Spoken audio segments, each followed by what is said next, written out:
yang pada hari-hari tersebut kita diminta memuja dan memuji Allah Subhanahu wa taala. Demikian mereka yang berhimpun di Mina, di Arafah. Sebelum daripada itu, yakni pada 9 Zulhijjah, tidak memanggil mana-mana nama pemimpin-pemimpin mereka dan tidak menyebut mana-mana nama bintang-bintang pujaan mereka, tetapi mereka menyebut Allah Subhanahu wa taala, melaungkan kebesarannya, kekuasaannya dan kerajaannya.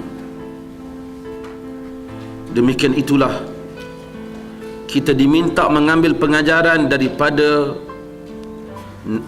para nabi alaihimus salatu wassalam, termasuk di dalam masalah korban. Dan kita tahu bahawasanya bukan sahaja kita orang Islam menyembelih binatang ternakan pada hari-hari tasyrik sahaja, tetapi kita menyembelihnya juga pada hari ini, besok dan hari-hari yang akan datang. Cara penyembelihan yang dilaku sama sahaja. Mengapa hari-hari 10 Zulhijjah dan diikuti dengan 3 hari yang berikutnya disuruh untuk kita kaitkan dengan Nabi Allah Ibrahim alaihissalam, walaupun kaitan itu sangat jauh untuk diukur? Adakah sama dengan seorang Nabi yang sekian lama menunggu kehadiran anaknya, yakni Nabi Ibrahim memperolehi Nabi Ismail alaihissalam dalam usia yang lanjut, anak yang dicintainya, dikasihinya, yang saleh. Anak yang saleh itu dibebankan, diuji oleh Allah Subhanahu wa taala supaya baginda menyembelihnya dengan tangannya sendiri. Kita barangkali, mudah-mudahan tidak, mungkin manusia ada anak yang tidak saleh pun dia tidak sanggup ambil tindakan pada anaknya. Ini kan pula pada anak yang saleh, yang kalau Allah katakan, wahai Ibrahim, suruh sesiapa menyembelih anakmu, mungkin ia lebih ringan. Tetapi anak yang saleh, yang taat, yang berbakti, disuruh Ibrahim menyembelihnya dengan tangannya. Adakah sama sembelihan itu? Bukan sembelihan itu yang menjadi masalahnya, tetapi perasaan seseorang yang ingin menyembelih. Jika kita tidak ada perasaan, siapa saja kita sanggup sembelih. Tuan-tuan tengok rakyat Iraq menyembelih begitu ramai, tawanan-tawanan tentera. Kita tidak pernah menyokong sama ada dia sembelih ataupun tidak. Tapi apabila kita tengok, barangkali kita akan rasa kejam benar dia sanggup sembelih manusia. Tetapi perbezaan dia dengan kita ialah perbezaan perasaan.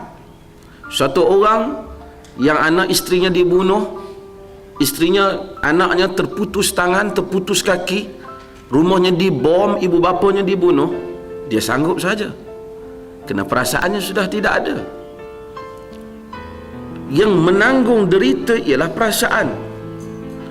Untuk melakukan upacara penyembelihan simple saja, tetapi untuk menyembelih anak adalah sesuatu yang beban. Ibrahim alaihissalam ketika ingin melakukan perkara itu, mengorbankan perasaan sebelum mengorbankan anaknya kalau ia benar-benar berlaku. Mengorbankan perasaan itu adalah sesuatu yang sangat berat. Walaupun akhirnya Allah menggantikannya, tetapi adakah sama di antara seorang yang bersiap sedia untuk menyembelih anak kesayangannya dengan kita yang memberi 400, 300 untuk menyembelih haiwan ternakan? Tidak sama. Tentu tidak boleh diukur pun. Bahkan bukan kita sembelih pun, dibagi orang lain je sembelih. Sebahagian tu tak tengok langsung, daging pun dia tak nak, banyaklah di rumah dia.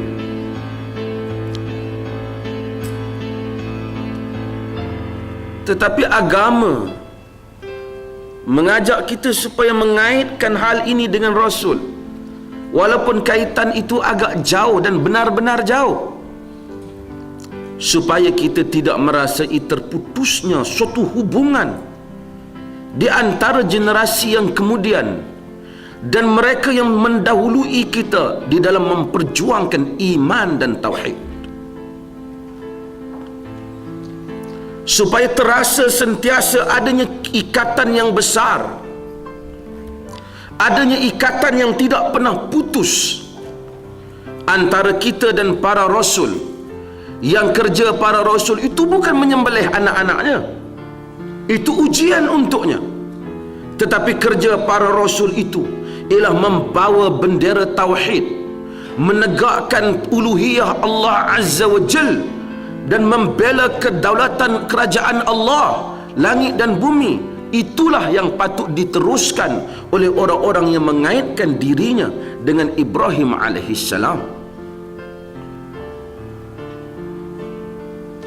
Sebab itu Allah Subhanahu wa taala menyebut, inna Ibrahim kana ummatan qanitatan lillah